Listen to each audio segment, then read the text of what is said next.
Saludo con gusto a Arturo Sarucán, consultor y embajador de México, ex embajador de México en Estados Unidos. Arturo, gracias por estar con nosotros. Un gran placer estar contigo, Guillermo. Arturo, este martes 8 de noviembre se celebran elecciones intermedias en Estados Unidos, ya lo decíamos. Se renovará la Cámara de Representantes en su totalidad, un tercio del Senado, así como los gobernadores en 32 estados del país. ¿Cuál es el ambiente en la víspera de las elecciones? Pues mira, está como te imaginarás muy cargado el ambiente. Siempre, evidentemente, en todo proceso electoral, ya sea presidencial o elecciones legislativas y de medio término, siempre, evidentemente, pues lo que está en juego es mucho. Cada ciclo electoral, todo el mundo afirma que son las elecciones más importantes en memoria reciente, pero sin duda, estas son las primeras elecciones, Guillermo, en la vida democrática de Estados Unidos que se llevan a cabo después de que un partido y de que un presidente trataron de llevar a cabo una intentona golpe de Estado cuando los acontecimientos que todos recordarán, la toma del Capitolio estadounidense por asalto en enero del 2021, con un partido completamente trompizado que está regurgitando las patrañas de la elección robada. No hay que olvidar que 239 de los candidatos republicanos para cargos de elección popular, ya sea para el Congreso, para el Senado, es decir, las dos cámaras, Senado, Congreso, asambleas estatales, gobernaturas, son candidatos republicanos que han negado la validez del triunfo electoral de Joe Biden. Se dice fácil, pero tienes un mogollón de potenciales funcionarios, servidores públicos electos a partir de mañana en la noche, pasado mañana, que están cuestionando la validez del proceso democrático. Entonces, digamos, hay un ambiente tenso, hay un ambiente que además se está contaminando por algo que sucedió esta misma tarde, donde, como tú lo habrás visto, Guillermo, Elon Musk, que acaba de adquirir finalmente Twitter, y que había subrayado que lo hacía con un énfasis de imparcialidad, de bipartidismo, de abrir la plataforma social a distintos puntos de vista, pero manteniendo un equilibrio y una distancia, pues hoy ya tuiteó que a sus seguidores que deberían votar por candidatos republicanos, con el argumento de que con esto generan equilibrios y contrapesos a la presidencia que está en manos demócratas. Pero evidentemente, pues cuando lo que está en juego es la salud democrática de Estados Unidos, lo hemos comentado tú y yo varias veces, Guillermo, a diferencia de Las Vegas, lo que pasa en Estados Unidos no se queda en Estados Unidos, lo que ocurra mañana y cómo se posicione uno de los dos partidos que ha cuestionado el sistema electoral estadounidense, que está buscando suprimir el voto de minorías, sobre todo minorías de color. Se puede abrir un momento bien complicado en la vida de la República estadounidense, quizá como no habíamos visto desde los años posteriores a la Guerra Civil. Arturo Sarucán, ¿cuáles son las tendencias que marcan las más recientes encuestas? Mira, desde hace tiempo sabíamos que la Cámara de Representantes se le iba a llevar el Partido Republicano, primero por antecedentes históricos, es decir,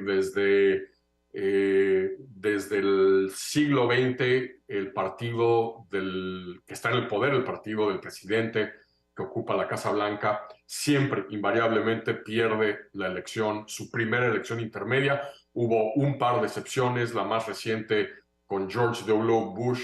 justo después de los ataques terroristas del 11 de septiembre, en donde el país de alguna manera arropó al presidente, arropó a la nación y le dio al presidente una victoria en las elecciones intermedias justo después de los ataques terroristas del 11 de septiembre. Pero en todas las demás, el partido en el poder, el presidente, siempre ha perdido su primer periodo electoral de intermedio. El promedio de escaños que pierde el partido en el poder en esa primera contienda intermedia del presidente recién electo es alrededor de 27 escaños. Hoy el Partido Demócrata tiene una ventaja en la Cámara de 8 escaños. Por lo tanto, dadas las tendencias históricas, los patrones, el hecho de que esta elección volvió al final del día a convertirse en una elección que es un referéndum a la gestión del presidente Biden, que es un referéndum sobre la situación económica que se vive en Estados Unidos, es el tema principal de los votantes. Digamos, el promedio de las proyecciones, Guillermo, es que los republicanos se van a llevar entre 25 y 33, 34 escaños en la Cámara de Representantes, que hay que decirlo, no es el tsunami republicano que muchos predecían hace algunos meses. El Senado es donde está la cosa mucho más complicada, Guillermo, hoy por hoy, a horas de que mañana los estadounidenses empiecen a hacer cola para votar, aquellos que no lo han hecho, porque los números de votantes que lo han hecho de manera anticipada por correo postal está todavía más elevado que las últimas elecciones intermedias del 2018, cosa que al final del día podría ayudar un poco a los demócratas a que aún perdiendo el control de la Cámara, el desenlace no sea como los que vivieron en su momento Obama o Clinton o el propio Trump. El Senado es donde está realmente el signo de interrogación, está la moneda en el aire, el Senado va a depender, el Senado donde hoy por hoy los dos partidos están empatados, 50 escaños demócratas contra 50 escaños republicanos, recordándole a tu auditorio que es la vicepresidenta, que en virtud de que en Estados Unidos la vicepresidenta es la presidenta del Senado, ese voto de la vicepresidenta desempata a favor de los demócratas el Senado y por lo tanto le otorga también en automático la mayoría al Partido Demócrata. Hoy los republicanos mañana solo tienen que ganar un escaño neto mañana para quitarle la mayoría a los demócratas.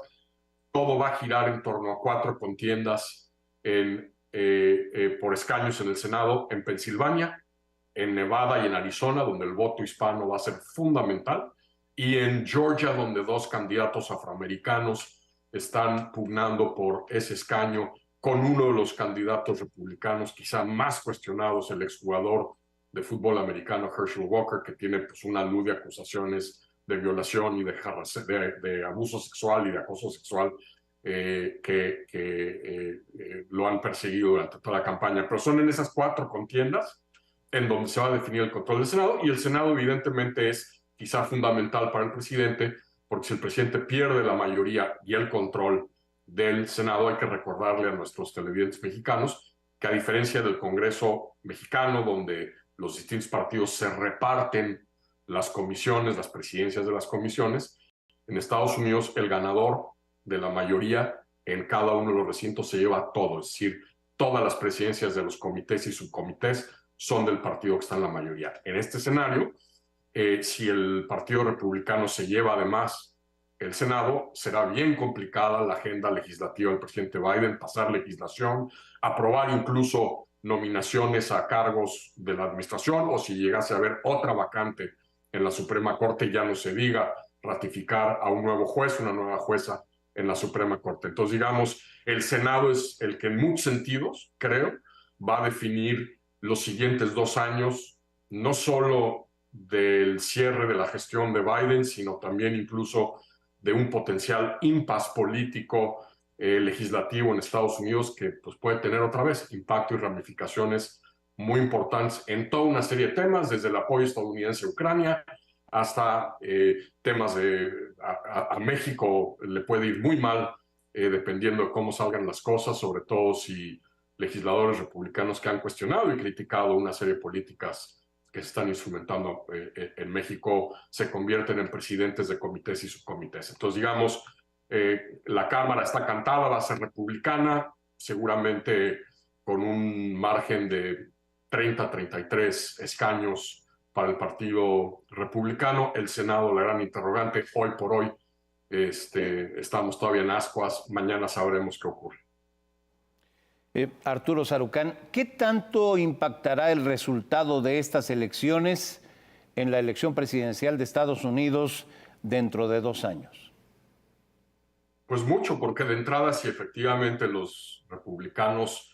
lograsen superar este umbral de 30 y pico de escaños de diferencia en la Cámara de Representantes, es decir, si se replicase el tsunami electoral que vivieron en su momento Clinton, Obama, Trump, y los números rebasan el umbral de los 40 escaños de diferencia, si los republicanos, además de esto, llegasen a controlar el Senado,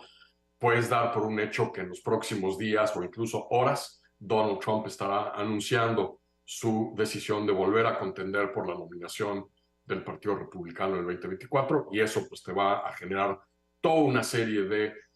dinámicas, primero al interior del Partido Republicano, donde algunos gobernadores, sobre todo el gobernador de Florida, se ha estado tratando de posicionar como el candidato más fuerte para una potencial nominación en el 2024, el gobernador de Texas, que ha estado además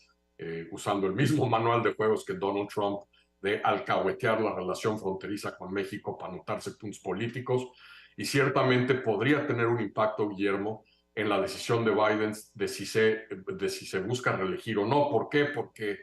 al día de hoy, a pesar de la baja aprobación del presidente Biden, en careos potenciales entre Biden y potenciales candidatos republicanos, el único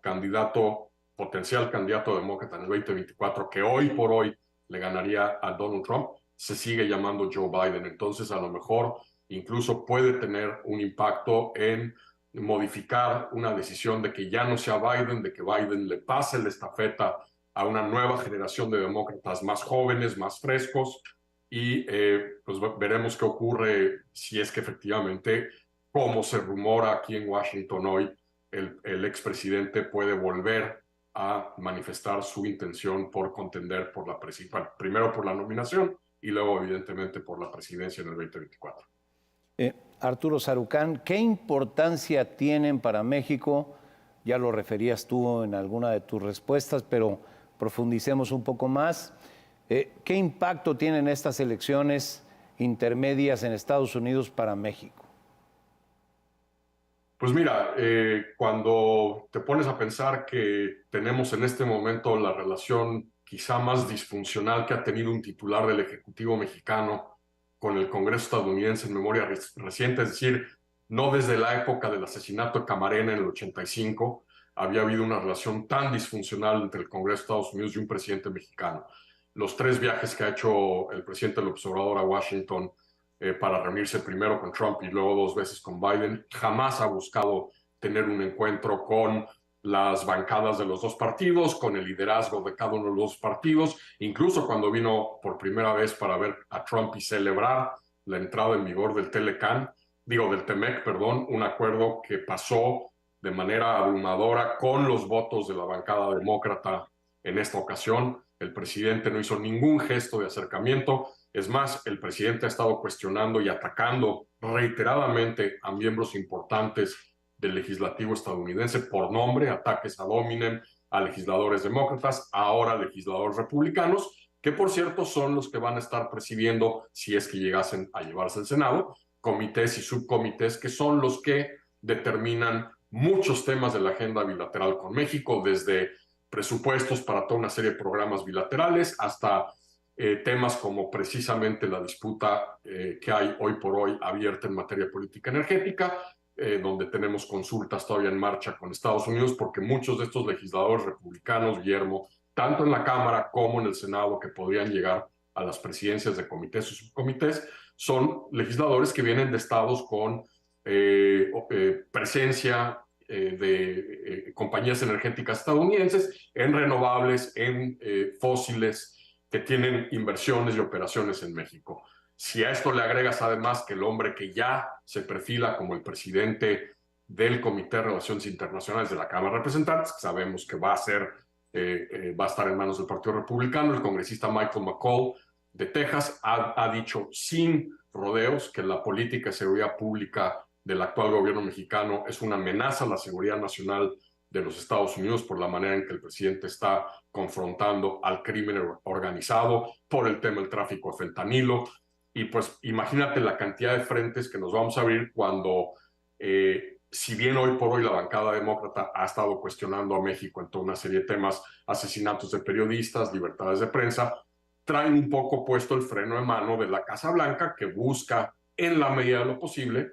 llevar en buena dirección la relación con México por la necesidad de Biden de garantizar el apoyo mexicano en materia migratoria. una mayoría republicana en la Cámara de Representantes y potencialmente en el Senado, no van a tener el menor empache en ignorar la solicitud de la Casa Blanca de no generar tanta presión al gobierno mexicano, y podemos tener un par de años bastante ríspidos, sobre todo, Guillermo, en momentos en que, como sucede cada 12 años, tanto Estados Unidos como México nos vamos a ir encaminando a procesos electorales presidenciales que coinciden cada 12 años y que en el 2024 van a coincidir, con un partido republicano que está replicando el manual de juegos de Trump de usar la seguridad con México. Los republicanos le han